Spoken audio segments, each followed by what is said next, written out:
আসসালামু আলাইকুম। আশা করি আপনারা সবাই ভালো আছেন। আমি আজকে ৫টা ট্রেডিং স্টক নিয়ে আলোচনা করব। এই ট্রেডিং স্টকগুলো খুবই ভয়ংকর। মানে এরা প্রফিট দিলে খুব ভালো প্রফিট দিবে। আর যদি আপনাকে নিচের দিকে চলে আসে আপনি নিঃশেষ হয়ে যাবেন। সুতরাং সাবধানতার সহিত এই স্টকগুলোতে বাই সেল করবেন। আর আমার সিদ্ধান্তের উপর আপনারা কোনো বাই সেল সম্পূর্ণ করবেন না। অন্তত এই স্টকগুলো তো নাই। আপনারা আপনাদের নিজ দায়িত্বে বাই অথবা সেল করবেন। কারণ এগুলা এত বেশি ভয়ংকর যে আপনি কিছুই খুঁজে পাবেন না যদি নিচের দিকে চলে আসে। আর একটা বিষয় হচ্ছে যে কোনো স্টকে কেনার সময়, অন্তত ট্রেডিং স্টকগুলো কেনার সময় ইন্ডেক্সের দিকে খেয়াল রাখবেন। সে বিষয়ে আমি কথা বলতেছি। প্রথমে আমি যে স্টকটা নিয়ে কথা বলবো সেটা হচ্ছে এনআরবি ব্যাংক। ভালো কথা, ব্যাংকের বিষয়ে আরেকটা বলে দিই, যে ব্যাংকগুলা ওই যে ডিভিডেন্ড দেয় নাই ১২টা না ১৭টা ব্যাংক, বাংলাদেশ ব্যাংক, যে আপনার যে ৩১শে মে পর্যন্ত তাদেরকে রিপোর্ট দেওয়ার জন্য ইয়ে দিছে, ফাইনাল রিপোর্ট দেওয়ার জন্য। ওই ব্যাংকগুলো এখন ডিভিডেন্ড ডিক্লেয়ারের জন্য ডেটগুলা ঘোষণা করছে। আপনারা নিউজে দেখে নেবেন। বিশেষ করে ওয়ান ব্যাংক দিয়েছে, ঢাকা ব্যাংক দিয়েছে, রূপালী ব্যাংক দিয়েছে। আপনারা দেখে নেবেন, মানে যে যাদের হাতে যে AB bank, IFIC bank, social Islami bank, first security Islami bank, global Islami bank, ICB Islami bank, এই ব্যাংকগুলোর নিউজ আপনারা দেখে নেবেন। হয়তো আজকে দিবে বা কালকে দিবে বা ২-১ দিন পরে দিবে। আপনার যার কাছে এই ব্যাংকগুলো আছে, মানে যারা ডিভিডেন্ড ডিক্লেয়ার করতে পারে নাই বাংলাদেশ ব্যাংকের এই নিষেধের কারণে, তারা কিছু কিছু ব্যাংক অলরেডি নিউজে বলে দিয়েছে তারা কখন ডিভিডেন্ড ডিক্লেয়ার করবে। তো আপনারা দেখে নেবেন সেটা। এ মাসের ভিতরে ডিভিডেন্ড ডিক্লেয়ার করবে সবগুলো ব্যাংক। হয় নো ডিভিডেন্ড হোক, 1% স্টক হোক বা ক্যাশ হোক, যাই হোক, এই মাসের ভিতর তারা ডিভিডেন্ড ডিক্লেয়ার করে দেবে। যাই হোক, প্রথমে আমি এনআরবি ব্যাংক নিয়ে একটু বলতে চাচ্ছি। দেখেন, এই স্টকটা এখন যেখানে আছে এখান থেকে বাড়ার সম্ভাবনা খুবই বেশি। বিগত দিনে এখান থেকে যে এই জায়গা থেকে বাড়ছে, এখনও ঠিক সেই জায়গায় আছে। এখান থেকে বাড়ার একটা সম্ভাবনা আছে উপরের দিকে, এবং শেয়ারটা নিচে পড়ছে। আর ভলিউমটা যেটা বলি আমি, ভলিউমও কমে গেছে। এটা পজিটিভ দিক এনআরবি ব্যাংকের জন্য। সুতরাং এই স্টকটা আপনারা দেখতে পারেন। বিশেষ করে অ্যাভারেজ করার জন্য মোটামুটি ভালো।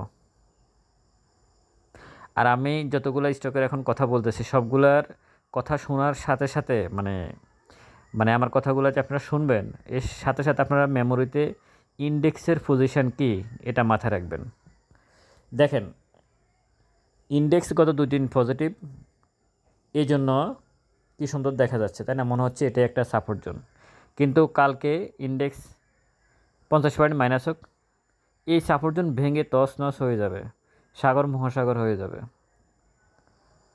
মানে এদের এদের ইয়েটা হচ্ছে ইন্ডেক্সের উপর। ইন্ডেক্স বাড়বে এরা বাড়বে, ইন্ডেক্স নেগেটিভ এরা পড়ে যাবে।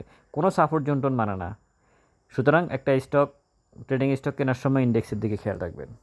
তো যাই হোক, এখন এখানে সে একটা সাপোর্ট তৈরি করার চেষ্টা করতেছে, এটা পজিটিভ দিক। তবে তারা এনআরবি ব্যাংক কিন্তু আছে, কিন্তু সেলার অ্যাক্টিভ ছিল। নিচে ভলিউমটা কিন্তু লাল, উপরে ভলিউম সবুজ, ঠিক আছে? সেটা হচ্ছে প্রাইস আপ হওয়ার কারণে, কিন্তু নিচের ভলিউমটা লাল, তার মানে বেয়ার বেশি ছিল আজকে। এরপর যে স্টকটা নিয়ে আমি কথা বলবো সেটা হচ্ছে বিএসএসআরই। বেশিরভাগ ভাইয়েরা এই জায়গায় আটকে গেছে। এটা কোন জায়গায়? 60-এর কাছাকাছি, 60-এর লেভেলের কাছাকাছি বেশিরভাগ যারা ট্রেড করছেন, হয় স্টপ লস নিয়ে বের হয়ে আসতে হয়েছে, আর না হয় এখনও এখানে আটকে আছেন। তো এখন যেখানে আছেন, যেহেতু পরপর 2টা সবুজ ক্যান্ডেল করছে সর্বশেষ ওয়ার্কিং ডেজে, এবং 2টাই ইন্ডেক্স 2টা মানে পজিটিভ ছিল, সেই হিসেবে 2টাই সবুজ ক্যান্ডেল।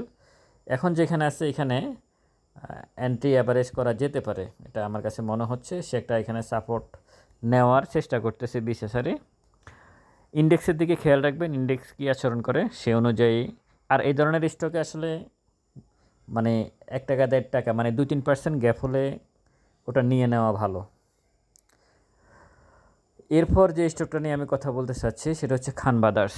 অনেক আলোচিত সমালোচিত একটা স্টক, এবং অনেকে ধারণা করে এই স্টকের সাথে আবু আঙ্কেল জড়িত।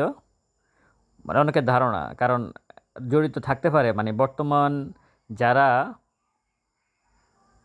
কমিশনে মানে বর্তমান যারা ক্ষমতায় আছে মানে আইসিবিতে হোক কমিশনে হোক তাদের কেউ না কেউ এই স্টকটার সাথে জড়িত হতে পারে, সম্ভাবনা বেশি। কেন বেশি? এর থেকে ভালো ভালো স্টককেও ডিএসসি 30-তে নিয়ে আসে নাই, কিন্তু খান ব্রাদার্সকে নিয়ে আসে। খান ব্রাদার্স কিন্তু ডিএসসি 30-তে নাই ইপিএস নাই নেট অপারেটিং নাই কোনো কিছু, ডিভিডেন্ড মনে হয় 10% না 5% দিয়েছে জানে না, মনে নাই। শেয়ারের প্রাইস মানে 116 টাকা কোনোভাবে হওয়ার কথা না, তাকে নিয়ে আসছে ডিএসসি 30-তে। তার মানে এর থেকে ভালো ভালো স্টককে নিয়ে আসে নাই। তো সুতরাং এই স্টকটার পিছনে কেউ না কেউ আছে। যাই হোক, এখন যেখানে আছে স্টকটা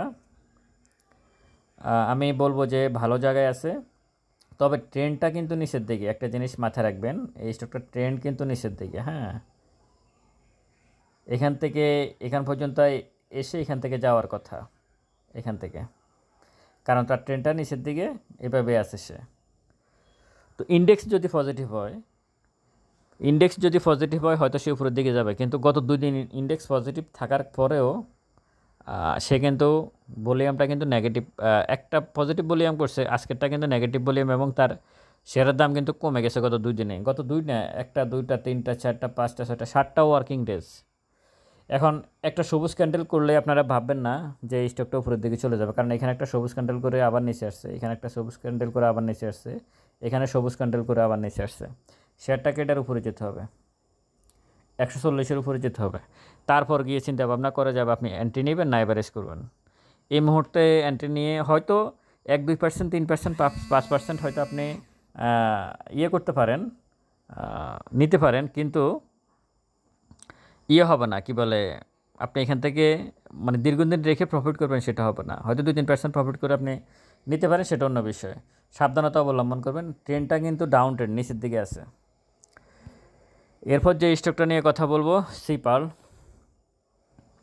আপ ট্রেন্ড মানে এই ধরনের স্টক, এখানে যতগুলো স্টক ছিল এই স্টকটা কিন্তু সেরকম আচরণ করতেছে না, এই স্টকটা কিন্তু একটু এলোমেলো আচরণ করতেছে। এই স্টকটা কিন্তু আপ ট্রেন্ডে আছে, আপ ট্রেন্ডে, মানে এদের মতো না, সিপাল কিন্তু এদের মতো না। উপরের দিকে যাওয়ার একটা, আমি বলছিলাম এই স্টকটা সম্পর্কে যে 40-এর উপরে যদি চলে যায় তাহলে সে উপরের দিকে যাবে।